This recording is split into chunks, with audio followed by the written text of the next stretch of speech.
강혜신의 오늘의 미국.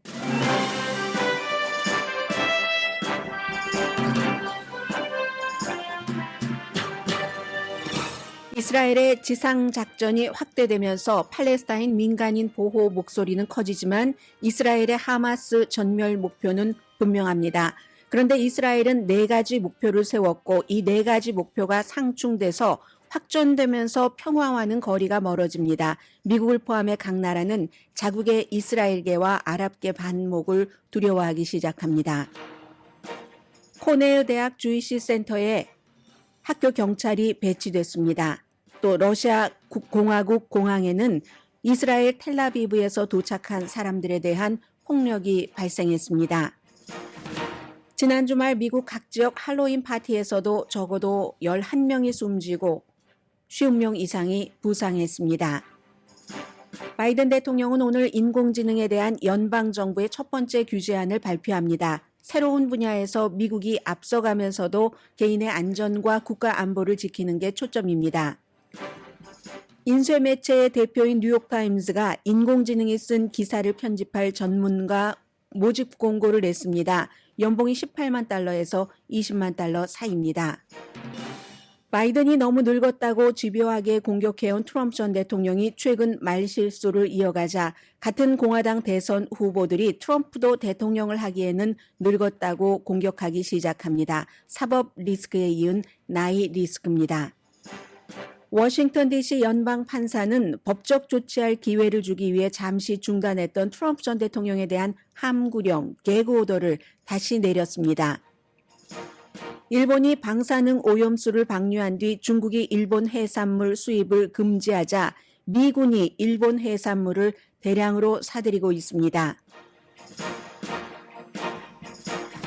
여러분 안녕하십니까? 오늘의 미국 강혜신입니다. 오늘 경제 뉴스 들어오는 것 보면 할로윈 관련 이제 치장하는 것이요. 과거에는 뭐 어린이들을 위한 그런 할로윈이었지만 어느새 이게 상업적인 것과도 연관이 돼서 할로윈데이 장식품이 굉장히 많이 팔렸다.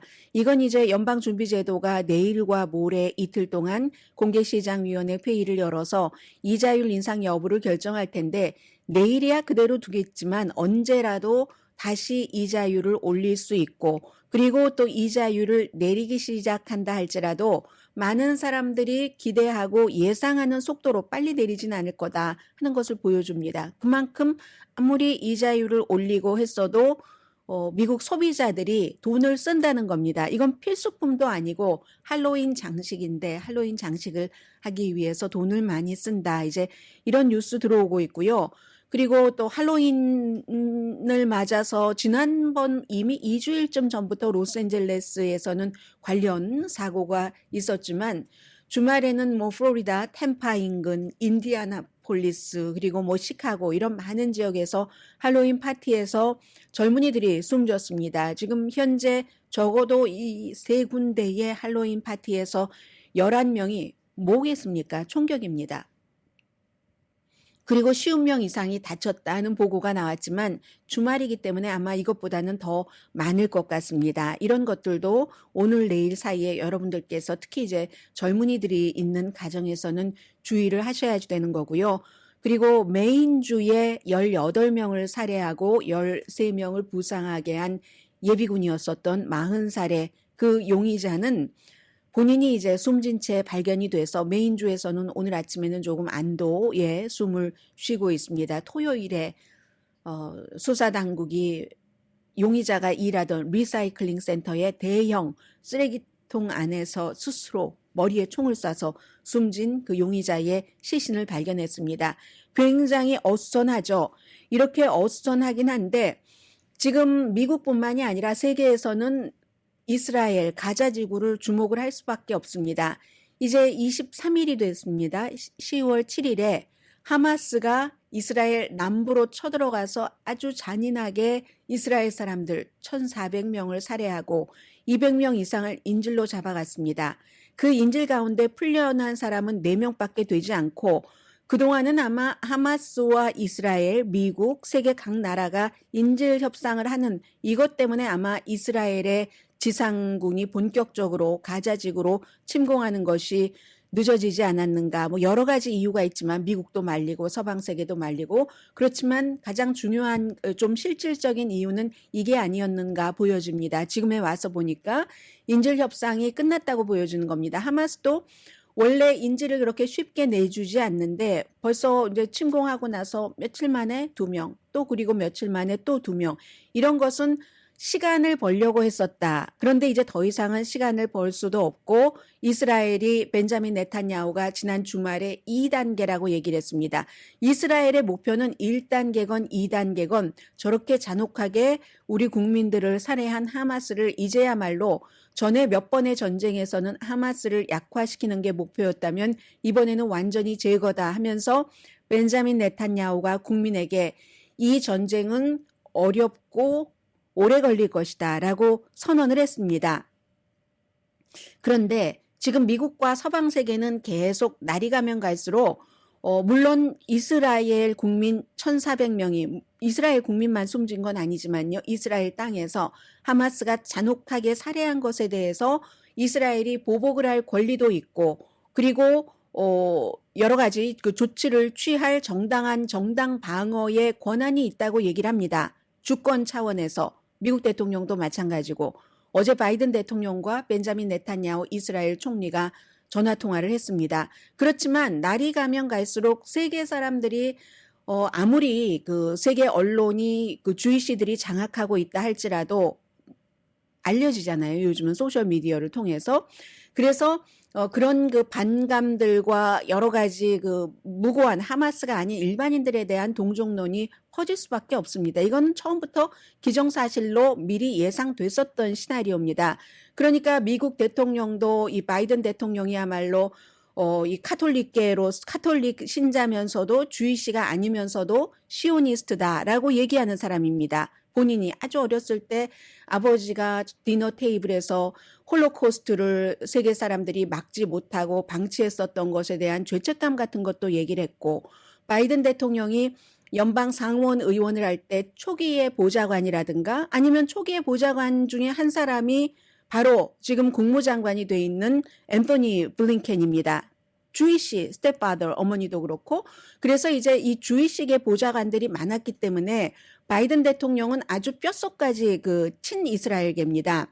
물론 벤자민 네탄야후의 여러 가지 정책은 최근에 싫어했었지만 그래서 이 바이든 대통령이라는 그 중요한 미국 대통령이 국방비 지원을 이스라엘에 전 세계 어느 나라보다도 미국이 많이 합니다. 그런 그 바이든 대통령조차 팔레스타인 사람들 무고한 사람들이 저렇게 아파하는데 가만히 있으면 안 된다는 이것 때문에 어제도 벤자민 네탄야후와 전화 통화를 하면서 방어하고 공격 받은 것에 대한 보복할 권한은 있대. 팔레스타인 주민을 최대한 보호하는 선에서 해라. 보호하는 선에서 하라는 거지 휴전해라가 아닙니다.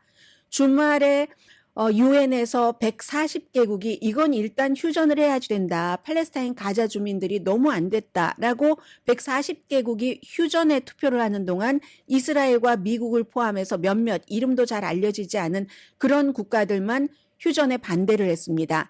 이 상황이니까 바이든 대통령도 계속 구호도 해야지 되고 살살해라. 살살 때리라는데 살살 때릴 수가 있나요? 하마스가 민간인 속에 다 숨어 있는데 한 그 터널이 300마일 정도 길이 다 합치면 된다고 하는데 지금 이 상황입니다. 이 상황에서 이스라엘은 오늘 아침에 이제 모든 미국의 방송의 주요 매체가 이스라엘 쪽으로 가서 보도를 하는데 그 NPR 방송의 앵커도 이스라엘에 이번에 아주 그 중요한 인물과 인터뷰를 하니까 무슨 소리냐. 가자 지구의 주민들 90%는 다 안전지대로 대피를 했다. 가자에서 하는 얘기와 달라요. 그 사람들은 가봐야 또 가다가 길에서 공습 당할 수도 있고 갈 곳도 없고 뭐 등등의 여러 가지 이유로 90%까지는 아닐 겁니다. 분명히. 그런데 이제 이스라엘의 그 담당자는 아주 고위직입니다. 90%는 이미 다 대피를 해서 우리가 이제 하마스와 전쟁을 한다 하니까 이 앵커가 물어봤어요. 스티벤스키가 90%나요? 그리고 그럼 남부는 안전한가요? 라고 물어보니까 아주 예의 바르게 뭐 안전하다고 할 수는 없지만 또 이렇게 얘기를 하거든요. 그러니까 이제 이스라엘이 첫 번째, 두 번째 날 이후에 세 번째에 다시 지상군, 뭐 포병, 뭐 탱크 등등 하늘과 땅과 바다에서 쳐들어갈 때는 아예 인터넷과 휴대폰을 껐습니다. 34시간 동안. 그때는 깜깜무소식입니다. 무슨 일이 일어났는지 아무도 모릅니다. 기자들도 전부 접속을 할 수가 없었기 때문에. 그래서 이제 이런 일들이 계속 이어지면서 지상 침공이 굉장히 고통스러운 선택이다. 하마스와는 이제는 더 이상 못 지내겠다. 그동안은 벤자민 네탄야후가 하마스와 서한 지구의 파타당, 팔레스타인의 마흐무드 아바스 대통령이 이끄는 그걸 이간질하면서 에이, 하마스가 뭐 어느 정도까지 얼마나 크겠어 하고 몇십 년을 둔 거잖아요. 몇십 년을 두다가 이제 와서 보니까 야, 우리를 이렇게 칠 수가 있어? 야, 이거 우리가 잘못 판단했는데 하고 지금 제거해버리겠다고 하는데 그럼 지금부터 이 제거의 수순이 어떤 시나리오를 가지고 갈 것인가를 전해드리겠습니다. 한 6분 정도를 제가 예상하고 있습니다. 첫 번째 이스라엘의 목표는 하마스 파괴입니다. 4가지 목표가 있는데 이 4가지 목표가 아주 서로 이렇게 어긋나기도 하고 해서 이 목표를 이루기 어렵다는 얘기를 많은 전문가들이 합니다. 첫 번째 목표가 하마스 파괴. 지금까지는 지원도 했어요. 네탄야후가. 왜냐하면 팔레스타인 사람들을 서한과 가자 지구로 이간질해서 약하게 해서 이스라엘이 점점 강해지려고 그러다가 이제는 완전히 지원과 견제해서 파괴로 들어갔는데 공격받고 나서 들어간 거죠. 이건 이제 이스라엘 군대도 모욕을 했고 이스라엘 정보국도 모욕을 했고 네탄야후 물러나라 하는 얘기까지 많이 들리잖아요. 그리고 하마스뿐만이 아니라 다른 집단에도 보여줘야지 됩니다. 이스라엘을 공격을 해서 어림없지 한번 당해봐 하는 우리는 하마스와 평화 프로세스는 더 이상 없다. 하마스가 집권하는 한 가자 지구를 이스라엘은 안전할 수가 없다라고 얘기를 하죠. 이거는 하마스가 완전히 제거되든지 제거되지 않든지 하마스 정권 아래에 있는 이제 하마스 독재죠. 하마스도 그 팔레스타인 주민은 굉장히 그 비참한 상태가 돼간다 하는 거고 그리고 그럴수록 이스라엘도 위협을 또 받을 수도 있죠.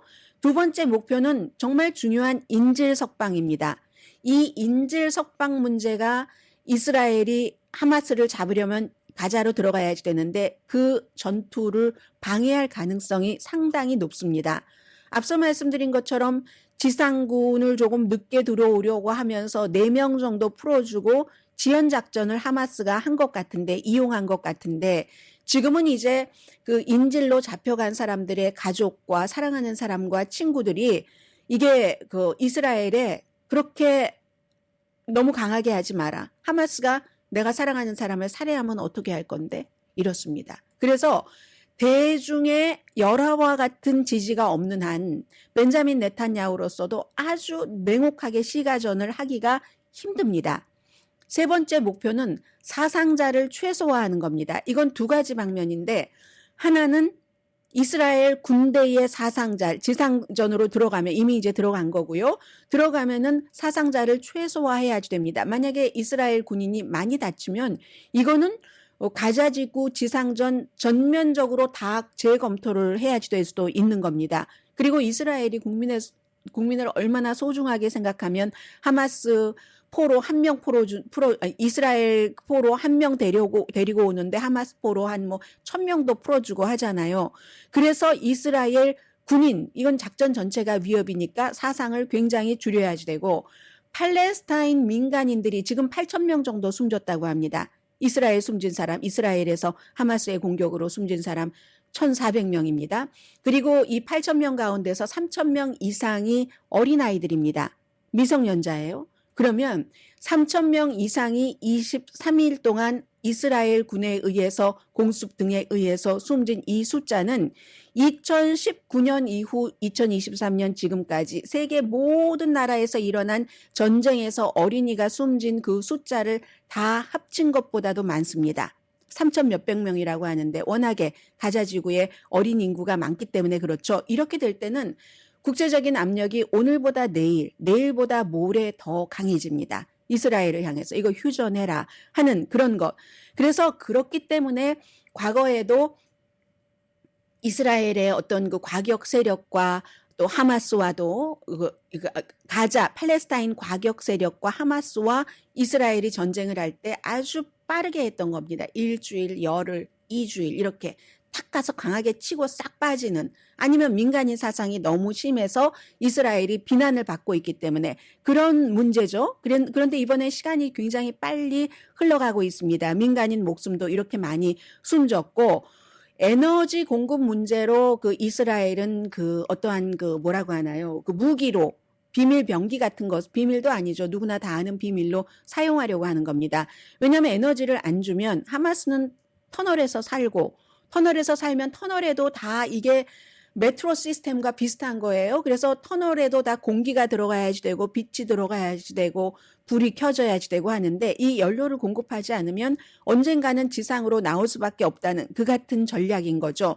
그런데 또 불행하게도 이스라엘이 주장하기는 병원에 공급되는 그런 에너지와 하마스가 쓰는 게 연결이 돼 있기 때문에 우린 병원도 줄 수 없다. 가자 지구에 아주 큰 병원 다 대피하라고 해서 의사들이 이게 말이 되느냐. 우리 병원에 중환자가 400명이 있는데 이 400명의 중환자를 와 함께 어디로 가느냐. 밖으로 나가봤자 이 중환자는 숨진다. 인큐베이터에 엄마는 숨지고 아이만 살아난 신생아도 있는데 이걸 어쩌란 말이냐 하는 것이고, 이스라엘은 그 하마스와 전기 같이 쓰는 거잖아. 하마스는 이걸 부정하고, 그래서 지금 국제법 얘기가 나오는 겁니다. 국제법은 아무리 전쟁 중이라도 민간인들이 피해를 보지 않도록, 더군다나 이건 병원이잖아요. 그런데 여기에 대해선 해석에 따라서 차이가 좀 있습니다. 이 나라가 먼저 공격을 당한 이스라엘이죠. 이번의 경우 이스라엘이 판단하면 뭐 그게 된다 이런 얘기고, 그러나 심정적으로는 많은 사람들이 그렇게 판단하지 않겠죠. 민간인들이 뭐 숨지고 다친 사람이 숨지고 하는데 그건 고쳐줘야지 된다라고 생각을 하겠죠. 그래서 이제 그 사상을 최소화하는 게 세 번째 목표고, 마지막 목표는 중동 평화를 다시 어떻게 해본다. 몇 년 동안 중단된, 이스라엘이 하마스 어떻게 해보겠다고 들어갔다가 뭐 점령하고 있다가 이거 도저히 할 수가 없으니까 2005년도에 나와버린 거잖아요. 나와버렸는데 그리고 나서 최근에 몇 년 동안은 평화 프로세스도 완전히 중단됐습니다. 그럼 이스라엘이 만약에 가자 지구에 들어가서 하마스를 뭐 한 4만 명 정도 되는 하마스 다 잡았다고 쳐요.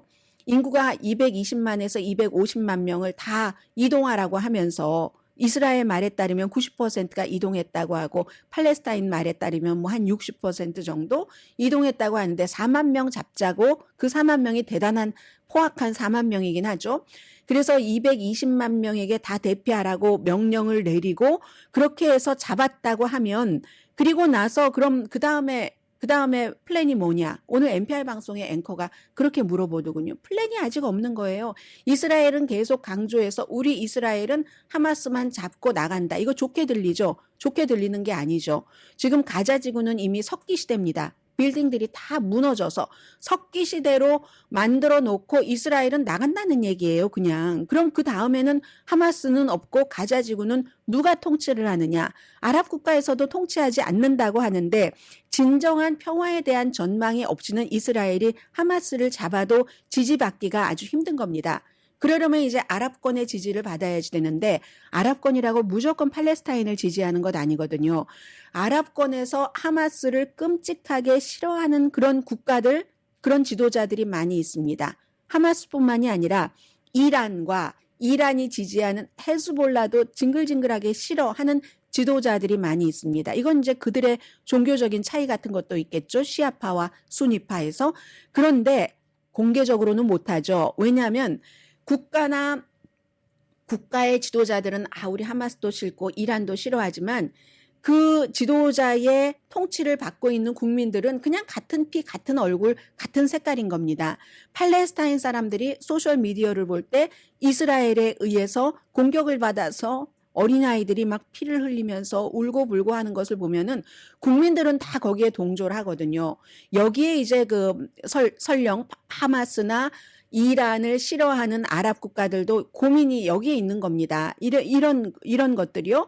그리고 인질의 반 이상이 외국 국적이잖아요. 이스라엘 국적만 있는 게 아니라 41개국 사람들입니다. 220명 가운데 그 가운데 이제 태국 사람들이 한 4분의 1 정도 일하러 간 이스라엘에 그런 사람들이잖아요. 그래서 이스라엘의 지상 작전은 너무 많은 것을 성취하려고 하는데 너무 많은 것들이 서로 막 엇갈리면서 힘들다는 겁니다. 그래서 목표를 줄일 필요, 이길 권리도 있고 승리할 수 있는 무기도 있습니다. 이스라엘이. 그러나 여러 가지 앞에 지적해드린 뭐 인질 문제라든가 국제사회의 압력이라든가 제일 끝에는 항상 아무런 죄 없는 민간인들이 들어가 있잖아요. 그래서 그렇기 때문에 앞에 말씀드린 4가지 목표에서 다 승리하기는 힘들 것이라고 봅니다. 하마스를 파괴하고 인질도 석방하고 사상자는 이스라엘 군인이나 팔레스타인 주민이나 최소화하면서 중동 평화 그림까지 낸다? 어쩌면 이 4개 가운데서 하나도 성공하지 못할지도 모릅니다. 그러면 이스라엘은 여기서 무엇을 우선으로 하는 것을 잡고 가야지 된다 하는 거고, 그 사이에 계속 지금 뭐라고 하나요? 국제사회에서도 지금 코넬 대학교에도 경찰이 주이시 학생들이 묵고 있는 곳을 지키고 있다고 하거든요. 이런 것들이 내부에서 강해지면은 국제사회의 이스라엘에 대한 무조건적인 지원도 약해질 수 있고, 이스라엘이 지금 결코 쉽지 않은 전쟁을 본격적으로 2단계 시작을 했고, 이로 인해서 얼만큼 가느냐, 적어도 몇 개월 아니면 1년 정도는 갈 것이라고 보고 있는데, 그렇게 될 때 또 오일값 인상 등등 세계는 이 전쟁에 주목할 수밖에 없습니다.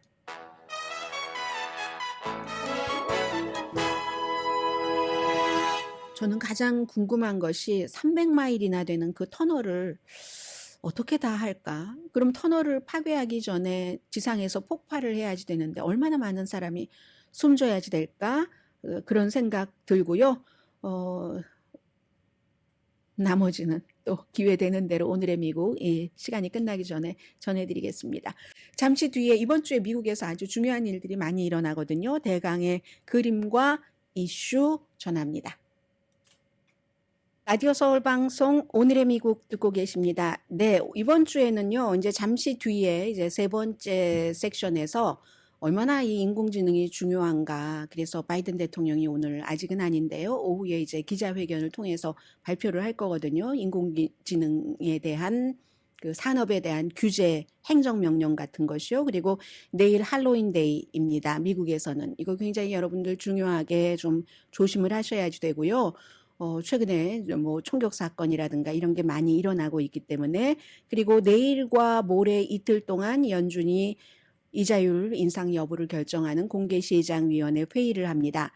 또 하나 이번 주에는, 그리고 나서 수요일이 되면은 바이든 대통령이 아니라 트럼프 전 대통령의 큰아들이 트럼프 주니어가 뉴욕의 그 사업 사기 그 케이스에 대해서 이제 법정에 출두를 해야지 되고, 목요일에는 작은 아들이, 그리고 금요일에는 이방카 트럼프가 출두를 해야지 됩니다. 이방카 트럼프는 물론 이 케이스에서 그 아버지 뭐 오빠들과 같이 거기서 그때 사업을 하진 않았지만 이제 법원에 출두하라는 명령을 받았고, 이방카 트럼프가 출두하지 않으려고 했었습니다. 뭐 내가 뉴욕에서 살고 있지도 않고 하는데, 뉴욕에서 살고 있지 않은 것은 최근이잖아요. 아버지가 이제 대통령직에 물러나고 나서 플로리다로 가면서 같이 갔죠. 여러 가지 이제 법적인 소송 같은 것 등등도 다 계산하고 갔으리라고 봅니다. 그래서 결국은 이제 법원에서 그 같은 주장을 받아들이지 않고 이방카 트럼프도 나와서 증언해라 했으니까, 이번 주는 수요일, 목요일, 금요일이 트럼프 전 대통령의 자녀들이 법원에 출두를 하게 되는 날이고요. 금요일이 되면은 연방정부가 일자리 보고서에 대해서 발표를 합니다. 자, 이게 있고, 그리고 주말에는 이제 마이크 펜스 전 부통령이, 라스베가스에 살고 계신 분들 안녕하세요. 토요일에 라스베가스에서 이 주이시 연합회에서 그 빅 이벤트가 있어서 거기 막 사람들 다 갔어요. 마이크 펜스 전 부통령, 트럼프 전 대통령, 니키 헤일리, 뭐 전 유엔 대사 등등 전부 공화당의 후보였잖아요. 그런데 그 자리에서 깜짝 발표를 했습니다. 마이크 펜스 전 부통령이 지금은 내 때가 아닌 것 같다 하면서 후보에서 사퇴하겠다고, 뭐 당연한 결과라고 봅니다. 11월 8일에 3번째 공화당 예비선거 후보들의 토론이 있는데, 마이크 펜스 부통령이 거기에 못 들어갔어요. 그 기금 모금한 것도 적고 지지율도 낮아서. 그래서 그러니까 결국은 나올 수밖에 없어서 공화당 예비선거 후보들 가운데서 처음으로 이제 그 후보를 사퇴한 사람이 됐습니다. 그래도 나는 보수의 것은 갖고 가겠습니까? 나 운동하겠습니다라고 얘기를 했고 올해 64세거든요. 만약에 대선에 출마한다면 68세 그때는 나이 얘기 안 할지 모르겠네요. 트럼프 전 대통령이 당장 나를 지지해야지 된다. 훌륭한 대통령 트럼프 아래서 일했었기 때문에 라고 얘기를 했습니다. 그런데 지금 바이든 대통령이 늙었다. 말실수 엄청 많이 한다 하고 집요하게 주장을 했었던 대표적인 사람이 트럼프 전 대통령입니다. 그런데 트럼프 전 대통령이 최근에 원래 트럼프 전 대통령이 좀 자유분방하게 캠페인을 하잖아요. 그 자유분방함을 넘어서 말실수를 좀 심각하게 많이 하니까 공화당 후보들이 트럼프도 안 되겠어. 바이든만 나이가 많은 게 아니야 라고 얘기를 하거든요. 바이든 대통령 이제 11월 달이 생일이니까 다음 달에 81세가 되고 트럼프 전 대통령은 6월 달 아닌가요? 생일이 아직 내년까지는 77세인데 바이든 대통령이 손주가 6명이에요. 트럼프 전 대통령은 왜 미국에서 부자들 아이 많이 낳잖아요. 이방카 트럼프처럼 해서 손주가 10명이나 됩니다. 그래서 이제 그런 것을 공화당에서 지적한다는 데에 이게 약간 미닝풀합니다. 물론 지금도 여론조사 결과를 보면은 누구하고 결코 그 트럼프 전 대통령과 대적할 사람이 없습니다.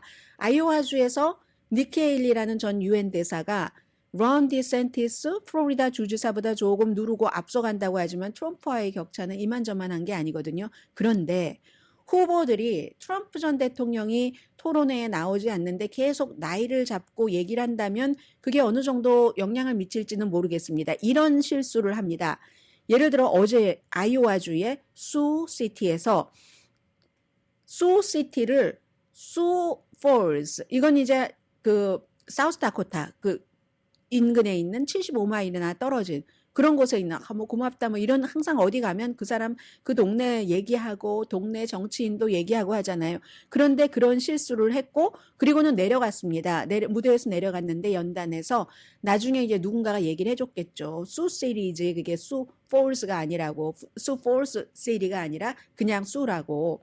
그러니까 이제 다시 올라가서 정정했고요. 그런데 이거는 얼마 전에 바이든 대통령이 아이오와주를 아이다호주라고 얘기를 했었을 때 엄청 트럼프 전 대통령을 포함을 해서 많은 뭐 팍스 같은 데서 이거 바이든은 아니야. 이거 인식에 문제가 있어라고 얘기를 했거든요. 그걸 똑같이 비슷한 실수를 한 겁니다. 그리고 요즘 한두 번이 아니에요. 여러 번 내가 버락 오바마 대통령을 이겼다. 그리고 여론조사에서도 계속 내가 버락 오바마를 이기고 있다라고 얘기를 하고 있거든요. 이 후보들 여론조사에서. 버락 오바마는 출마하지 않았습니다. 출마할 수도 없어요.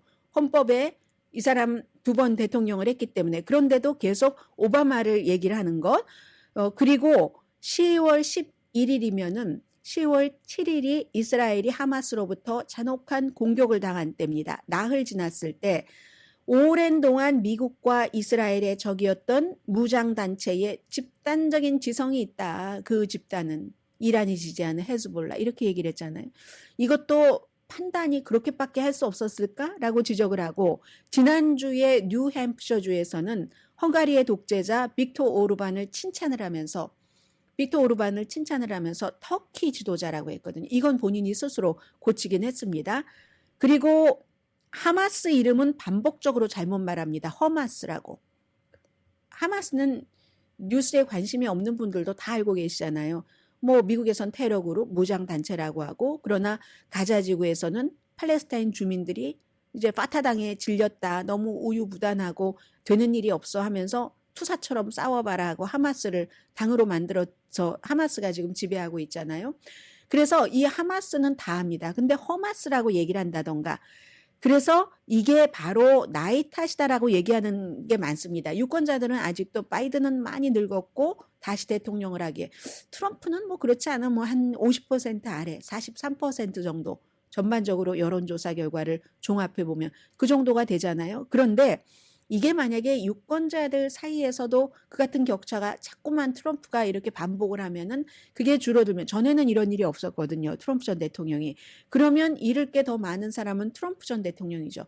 바이든 현 대통령은 워낙에 그랬으니까 뭐 젊었을 때도 좀 말 실수를 자주 하는 편이었으니까 그러니까 론 디산티스가 하는 말이 2016년도에는 굉장히 이 자유분방하고 그런 것으로 인해서 전국을 떠들썩하게 했고 했었는데 지금 2016년과 2023년의 트럼프는 완전히 다른 사람이다. 이렇게 쳐다보고 있으면 참 안타깝다. 페스트볼의 속도를 잃어버렸다. 트럼프 전 대통령이. 트럼프 전 대통령의 페스트볼이 속도를 잃어버렸답니다. 이게 론 디센티스가 하는 얘기고요. 니키 헤일리 51살이잖아요. 론 디센티스는 더 젊지만 40대지만 니키 헤일리가 전에도 이런 얘기를 했었잖아요. 75세 이상이면 이렇게 중요한 직책을 맡을 때는 뭐 좀 건강, 인식 같은 테스트를 해야지 된다 하는데 토요일에 라스베가스 트럼프 전 대통령이 갔었던 또 이 마이크 펜스도 갔었던 그 유대인 협회의 미팅에서 웃으면서 나는요 아직 뭐 그런 거 혼돈하는 적 없어요 하고 얘기를 했습니다. 물론 최근 트럼프 전 대통령의 실수가 나이와 연관이 있는지는 알 수 없습니다.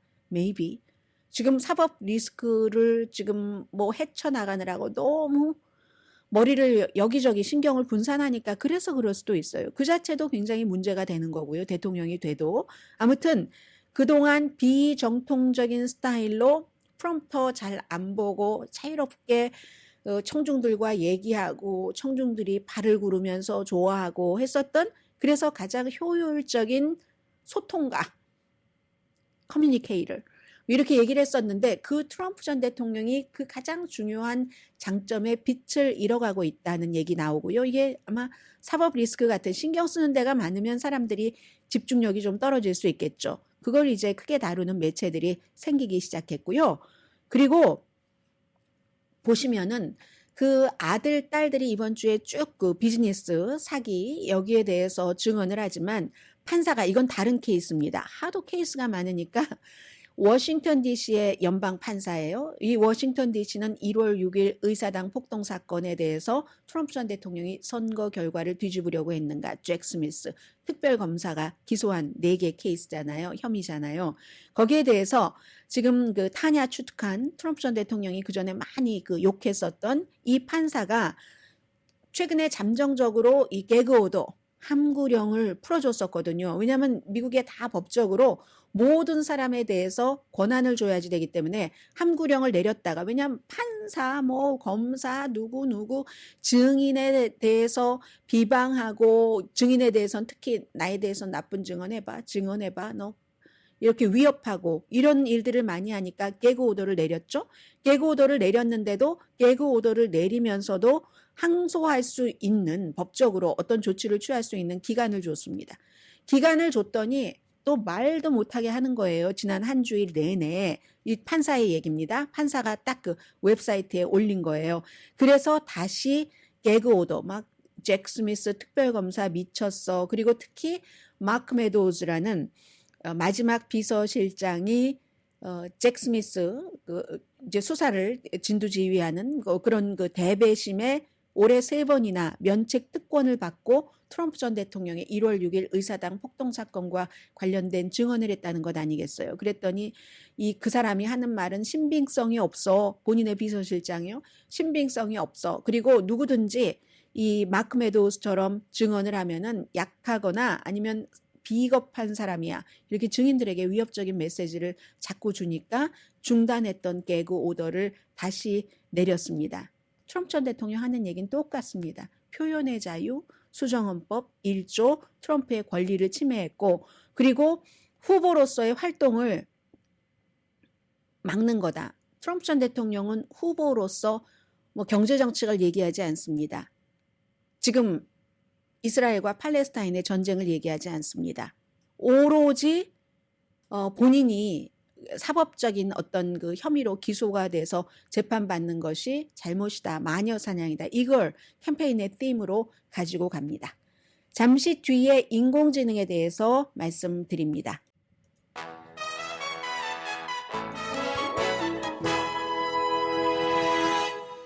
라디오 서울 방송 오늘의 미국 듣고 계십니다. 오늘 이제 인공지능 시스템에 대해서 최초의 연방정부 규제에 대한 행정명령입니다. 의회 법안이 아니에요. 법이나 법안이 아니라서 행정명령을 내리는 건데 지금 챗GPT 쓰고 계시는 분들 많이 계시죠? 이제 1년 조금 안 됐네요.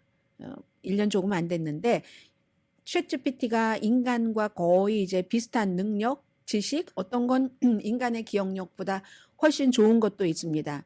모두 충격받고 계시죠? 챗GPT를 쓰고 계시는 분들 물론 단점도 많이 있습니다만 그래서 결국은 이 인공지능 시스템 산업을 국가가 주도해 가야지 되는데 이게 주도할 수밖에 없고 세계적으로 미국이 안 하면 다른 나라가 앞서가서 그 산업을 다 잡아먹으니까 그런데 이게 또 선거철과 맞물려서 인공지능을 사용을 해서 가짜 뉴스 같은 것도 너무 많이 퍼뜨리고 그래서 결국은 이제 법으로 나오기 전에는 뭔가 행정부에서 행정명령이라도 내려야지 된다 하는 겁니다. 안전을 위해서 개인정보도 보호하고 또 무슨 특히 생화학 무기나 핵무기 제조에는 사용할 수 없도록 한다던가 이건 이제 국가 안보에 관한 것이기도 하잖아요. 그래서 어떤 그 특정한 예민한 모델을 만들고 뭐 좀 할 때는 국가에 알려야지 되도록 한다던가 그리고 사진이라든가 비디오, 오디오에 이게 AI로 인공지능으로 만들어졌으면 꼭 인공지능으로 만들었다고 알려야지 되는 워터마크 찍는 것 같은 것 있잖아요. 이런 것을 권장하지만 요구하진 않습니다. 인공지능 한 사람이 말한 바이든이 이렇게 말했다고 완전히 거짓으로 반대로 해도 그 워터마크를 찍도록 권장은 했지만 요구는 안 한다는 거예요. 이게 이제 선거에서 굉장히 많이 문제가 되는 것은 분명한 겁니다.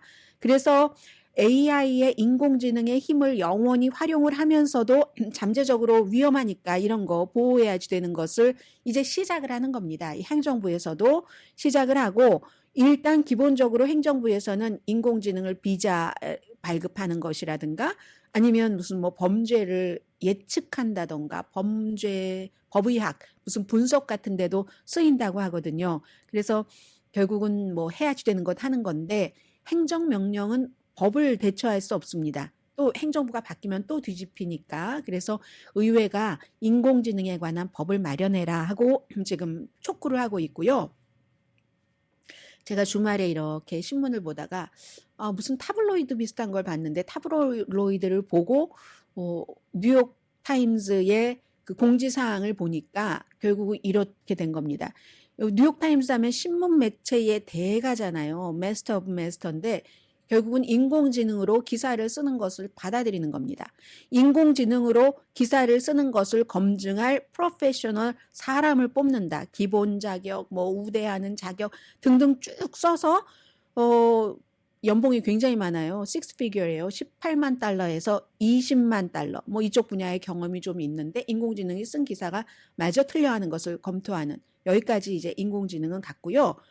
이 얘기는 좀 예민한데 미군이 중국이 수입 금지한 일본 해산물을 수입을 한다는 겁니다. 이제 시작을 했다는 거거든요. 8월 달에 후쿠시마 원전에서 처리된 그 방사능 오염수를 방출하기 시작했습니다. 그리고 나서 한국도 반발이 이만저만이 아니지만 중국은 일본 해산물을 무척 많이 수입을 해갔는데 이걸 딱 끊었잖아요. 경제적으로. 아마 정치적인 상황이 중국과 일본이 좋았을 때는 이렇게까지는 하지 않았을 것이다라고 사람들이 보고 있는데 어쨌든 그래서 미국이 그 경제 전쟁에서 우방국을 보호한다. 어느 정도라도 좀 우방국에 도움이 되기 위해서 산다. 이게 목표라는 겁니다. 레미 마누엘 그 일본 주재 미국 대사가 로이터 통신과 오늘 그 인터뷰한 것 보니까 중국의 경제적인 압박을 지치게 하는 가장 좋은 방법은 그 업계를 중국의 그 압박을 받고 있는 그 업계를 우방국인 미국이 지원을 하는 거다 하는 거죠. 그런데 이게 또 중요한 것은 일본과 미국의 업 뭐 이런 것들 또 이제 해산물을 수입하는 것에 장기적인 계약의 시작일 수도 있다는 겁니다. 중국이 당장 반발하죠. 이건 무슨 뭐 외교관이 뭐 이런 일을 하고 있다, 뭐 문제를 일으키고 있다, 뭐 이런 얘기를 하고 있는데 뭐 수출 수입은 또 국가의 고유 권한이잖아요. 그래서 일단은 일본이 이제 8월부터 오염된 그 물 100만 톤 이상을 바다로 방출하기 시작을 했는데 처음으로 미국이 구입한 것은 미군들이 먹을 겁니다. 그리고 이제 그 미군들이 그 쇼핑을 하는 스토어들이 있잖아요. 군사시설에서 거기서도 팔 건데 뭐 레스토랑이라든가 군시설에 뭐 스토어가 많이 있는데 제일 처음으로는 1톤 정도의 스캘럽을 일단은 미국이 수입을 하고 그 다음에 이제 모든 종류의 일본 그 씨푸드를 미군이 수입을 한다 하는 얘기입니다.